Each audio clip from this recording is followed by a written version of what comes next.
देखिए, हालांकि राजनीति विज्ञान के बारे में जितना हम जानते हैं उसके बारे में अपन ये कह सकते हैं कि इसकी रूपरेखा का समझ में आना बहुत ज़रूरी है कि किस प्रकार से राजनीतिक क्रियाएं कार्य करती हैं और कैसे राजनीति अपने कार्यों के आधार पर व्यवस्थित राज्य व्यवस्थाओं को निर्धारित करता है।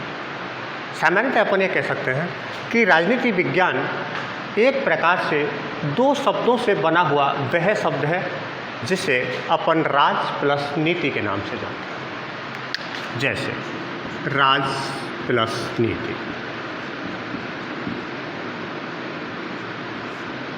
राज का तात्पर्य यहाँ पर हम उस राज व्यवस्था को लेते हैं या उस एक भौगोलिक क्षेत्र को लेते हैं जहाँ पर प्रशासनिक व्यवस्थाओं का संचालन किया जाता है। इसे अपन राज्य के रूप में भी मान सकते हैं, इसे अपन एक क्षेत्र के रूप में भी मान सकते हैं। नीतियाँ उन रहने वाले नागरिकों को नियंत्रित करने या उन्हें विशेष सुविधाएं प्रदान करने के लिए जिस प्रकार की क्रियाविधि संचालित की जाती है उसे अपन नीति कहते हैं। तो सामान्यतः अपन ये कह सकते हैं कि राजनीति एक निश्चित क्षेत्र पर बसे हुए व्यक्तियों को व्यवस्थित करने और प्रशासनिक व्यवस्था का संचालन करने के लिए जो विधि अपनाई जाती है उसे अपन राजनीति कहते हैं। राजनीति। हालांकि राजनीति को परिभाषित करने हुए अन्य बहुत विद्वान हैं जैसे कि David Easton, Robert A Dahl, Max Weber. इन्होंने अपने अपने तरीके से राजनीति को परिभाषित किया है। विशेष तौर से अपन ये कह सकते हैं कि राजनीति और राजनीति विज्ञान में अंतर क्या होता है। ये बात निर्धारित की जाती है कि राजनीति एक प्रकार से प्रशासन का प्रत्यक्ष रूप से संचालन करने और क्रियाविधि को निर्धारित करने के लिए जिन नीतियों को संचालित किया जाता है उसे अपन राजनीति कहते हैं। दूसरी तरफ आता है आपका राजनीति विज्ञान। राजनीति विज्ञान का तात्पर्य होता है कि राजनीतिक क्रियाओं का अध्ययन करने के लिए जो सामग्री उपलब्ध कराई जाती है और उसमें वैज्ञानिक पद्धतियों को अपनाया जाता है, उसमें मूल्यों को अपनाया जाता है, या अपन ये कह सकते हैं कि मूलभूत तत्वों के आधार पर राजनीति विज्ञान का विकास किया जाता है और इस आधार पर अपन जो अध्ययन सामग्री हमें पढ़ने के लिए प्राप्त होती है उसे अपन राजनीति विज्ञान कहते हैं। अब आधार ये माना जाता है कि राजनीति और राजनीति विज्ञान में कुछ तो अंतर होता है। तो राजनीति तो एक प्रकार से यानी कि अपनाई जाने वाली वह क्रिया है जिससे व्यक्ति अपने प्रशासन के संचालन के लिए उपयोग करता है, जबकि राजनीति विज्ञान वह अध्ययन सामग्री है जिसके माध्यम से हमें राजनीतिक क्रियाओं के बारे में जानकारी प्राप्त होती है। अब देखिए कि राजनीति विज्ञान को किस प्रकार से परिभाषित किया जा सकता है, या अपन ये कह सकते हैं कि राजनीति को किस प्रकार परिभाषित किया जा सकता है। तो सामान्य तौर पर अपन ये कह सकते हैं कि इन विचारकों को छोड़कर आप इतना सा समझ लीजिए कि राज्य व्यवस्थाओं को संचालित करने के लिए जिस क्रियाविधि को अपनाया जाता है उसे अपन राजनीति कहते हैं। शासन व्यवस्था के संचालन के लिए जो लिपिबद्ध दस्तावेज हमें प्राप्त होते हैं और उसके बारे में यानी प्रशासन की हमें जानकारी प्राप्त होती है उसे अपन राजनीति विज्ञान कहते हैं विशेष। इसके अलावा देखिए दो चीज़ें और होती हैं। एक तो होती है राजनीति, एक होती है आपकी नीति और एक होती है कूटनीति। अंग्रेजी में इसे अपन पॉलिटिक्स, इसे पॉलिसी और इसे डिप्लोमेसी कहते हैं। सामान्यतः किया जाता है कि इस राजनीति का उपयोग तो हम आंतरिक व्यवस्था को व्यवस्थित करने के लिए करते हैं, जबकि नीति और कूटनीति का उपयोग अपने राज्य से बाहर यानी कि दूसरे राज्यों के साथ में हमारे किस प्रकार से संबंध होते हैं, किस प्रकार से हमें अपने हितों को बनाए रखना है, कैसे अपनी राष्ट्र की सीमाओं को सुरक्षा रखी जाती है, कैसे अपनी आवश्यकताओं की पूर्ति की जाती है, नागरिकों को किस प्रकार की व्यवस्था की जाती है, इस प्रकार की व्यवस्थाओं को निर्धारित करने के लिए कूटनीतिक उपयोग किए जाते हैं। इसे भी नीति के तहत किया। नीति दो देशों के मध्य ऐसे संबंधों को इंगित करते हैं जिसमें दोनों ही देश एक दूसरे की आवश्यकताओं की पूर्ति करते हैं, जबकि कूटनीति दो देशों के मध्य होने वाले वे समझौते होते हैं जिसमें एक राष्ट्र अपनी सुविधाओं को प्राप्त करने के लिए या अपने हितों को बनाए रखने के लिए दूसरे राज्य की अवहेलना करता है और ये नहीं सोचता कि उसे इस चीज़ का नुकसान होगा या उसका फायदा। विशेष तौर से अपन ये कह सकते हैं कि ये आपके केवल राजनीति को समझने के लिए निर्धारित की गई है कि राजनीति किस प्रकार से कार्य करती है। अब देखिए कि राजनीति विज्ञान या राजनीति के क्षेत्र एवं प्रकृति। राजनीति विज्ञान की प्रकृति को अपन दो भागों में विभाजित करते हैं। एक है आपका कला और दूसरा है विज्ञान। कुछ विचारक यह मानते हैं कि राजनीति केवल एक कला है और इस कला के माध्यम से ही व्यक्ति उन कार्यों का संचालन करता है जिससे कि राष्ट्र के कार्यों को संचालित किया जा सके। लेकिन कुछ विचारक इस बात को मानते हैं कि राजनीति विज्ञान के रूप में कार्य करती है क्योंकि इसमें सत्यता को जांच करने के कुछ मापदंड या प्रमाण होते हैं जिसके आधार पर हम इसे विज्ञान मान सकते हैं, जैसे कि भविष्यवाणी करने की चीज़, या अपन ये कह सकते हैं कि तथ्यों के आधार पर या तथ्य और मूल्यों के आधार पर अपन निष्कर्ष निकाल सकते हैं, आगामी किसी भी प्रक्रिया के या होने वाली क्रांति या अन्य प्रकार की शासन व्यवस्थाओं के बारे में भविष्यवाणी कर सकते हैं। तो इस प्रकार से इसे कुछ इसे विज्ञान मानते हैं और कुछ इसे कला के रूप में मानते हैं। दूसरी तरफ अगर ये कहें कि इनके क्षेत्रों को और कैसे बांटा जा सकता है कि क्षेत्र किस प्रकार का हो, तो इसके क्षेत्रों को दो भागों में विभाजित किया गया है।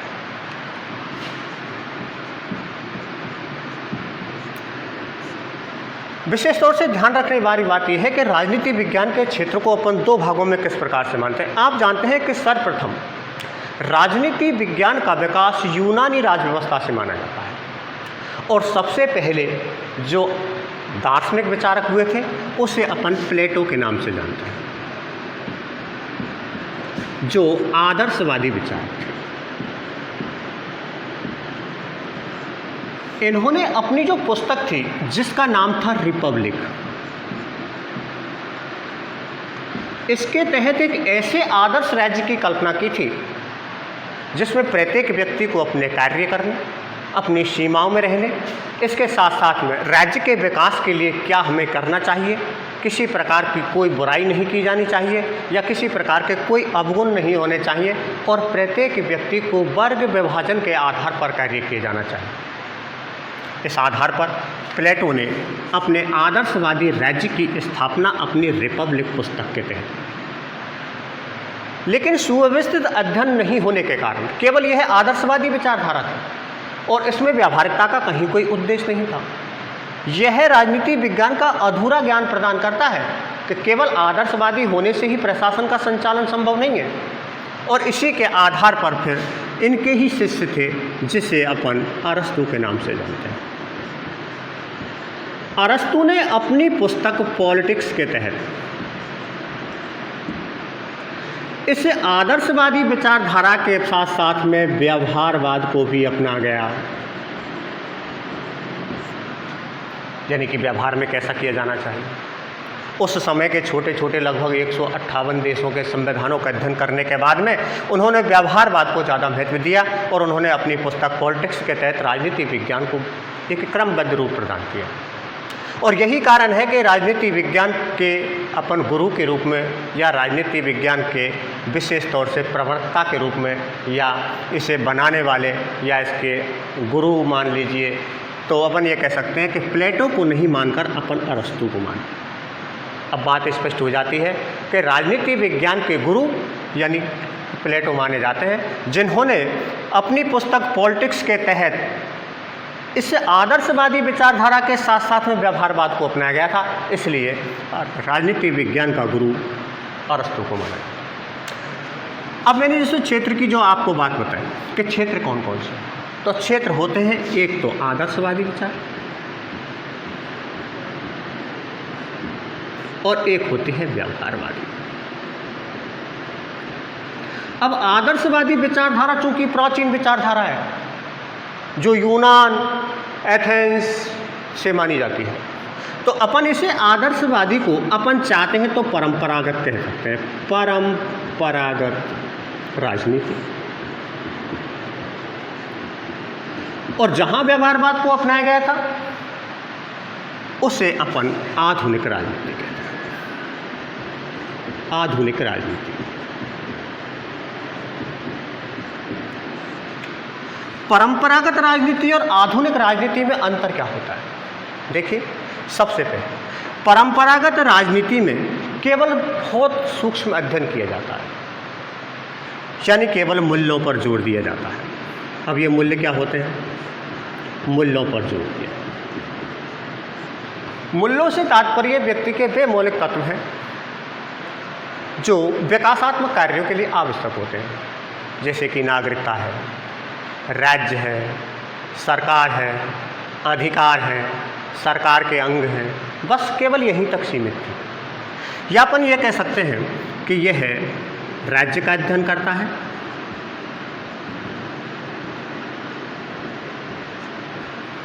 सरकार का अंग अध्ययन करता है,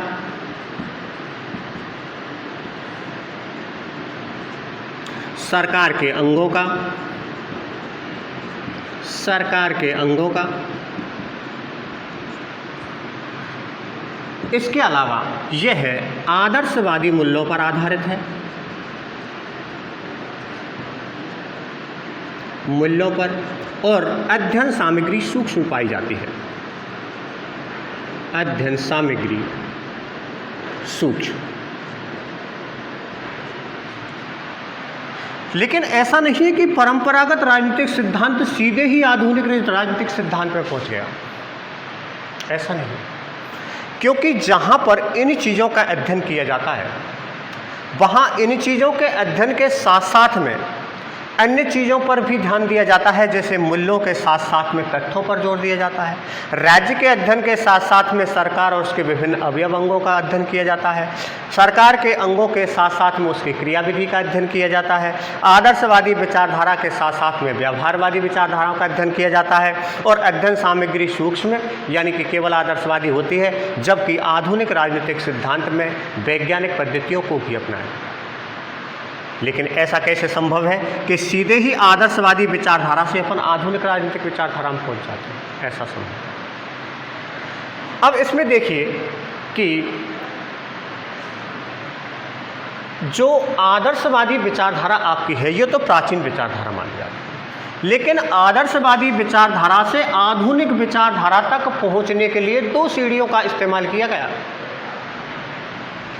इसे अपन कहते हैं कि परंपरागत राजनीतिक सिद्धांत, और इसके बाद आया है व्यवहारवाद।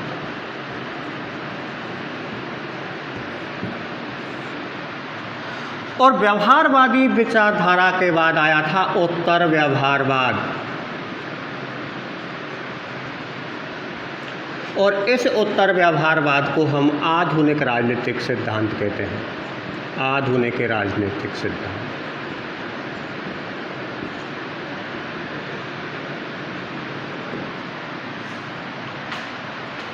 अब विशेष तौर से अब आपको ये पता होगा कि जैसे इन चीज़ों का अध्ययन तो केवल किया जाता है परंपरागत राजनीतिक सिद्धांत, तो व्यवहारवाद में किन चीज़ों का अध्ययन किया जाता है? व्यवहारवाद। तो व्यवहारवाद के तहत देखिए कि इन चीज़ों को छोड़कर, यानी मूल्यों के स्थान पर तथ्यों को, यानी तथ्यों पर जोर दिया जाता है। राज्य के साथ साथ में राज्य के कार्य, विकास और क्रियाविधि का अध्ययन किया जाता है। यहाँ सरकार का अध्ययन किया जाता है, लेकिन यहाँ सरकार का गठन एवं क्रियाविधि का अध्ययन किया जाता है। क्रियाविधि का अध्ययन, सरकार के अंग, जहाँ पर केवल सरकार के अंगों का उपयोग किया जाता है या अध्ययन किया जाता है, जैसे सरकार के 3 अंग होते हैं, एक व्यवस्थापिका, एक कार्यपालिका, एक न्यायपालिका। एक कानून निर्माण करने वाली संस्था, एक कानूनों को लागू करने वाली संस्था, और एक है उन कानूनों को जांच करने वाली संस्था। इसी प्रकार से यहाँ पर सरकार के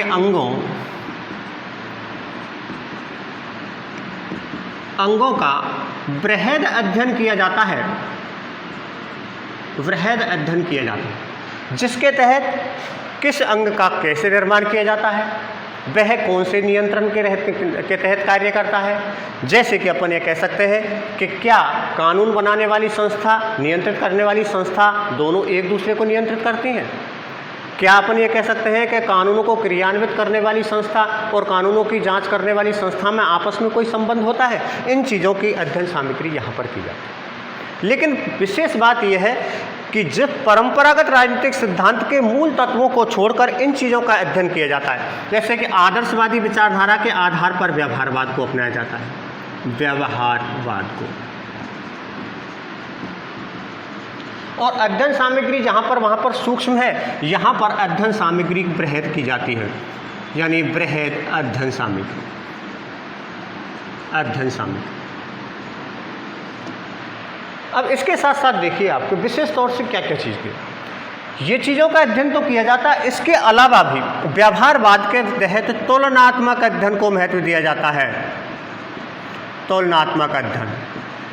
और तुलनात्मक अध्ययन का तात्पर्य ये होता है कि जहाँ एक देश की शासन व्यवस्था कैसी है, उसी प्रकार से दूसरे देश की शासन व्यवस्था में भिन्नता कैसे पाई जाती है, और दोनों के समायोजन के आधार पर जो अच्छी शासन व्यवस्था होती है उसे ही लिपिबद्ध करना एक प्रकार से तुलनात्मक अध्ययन कहलाता है।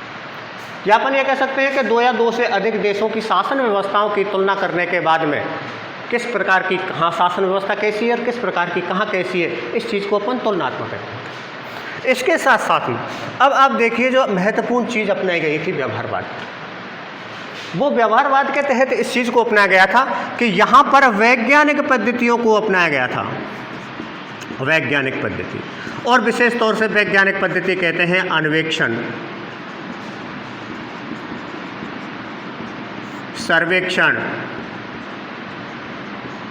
एवं निरीक्षण। इन चीज़ों को अपनाया जाता है राजनीतिक क्रियाओं को संबंधिता करने के लिए। तो सामान्यतः अपन ये कह सकते हैं कि राजनीति विज्ञान की अध्ययन सामग्री न तो अपन की परंपरागत राजनीतिक सिद्धांत में होती है और न ही यानी कि व्यवहारवाद के तहत होती है।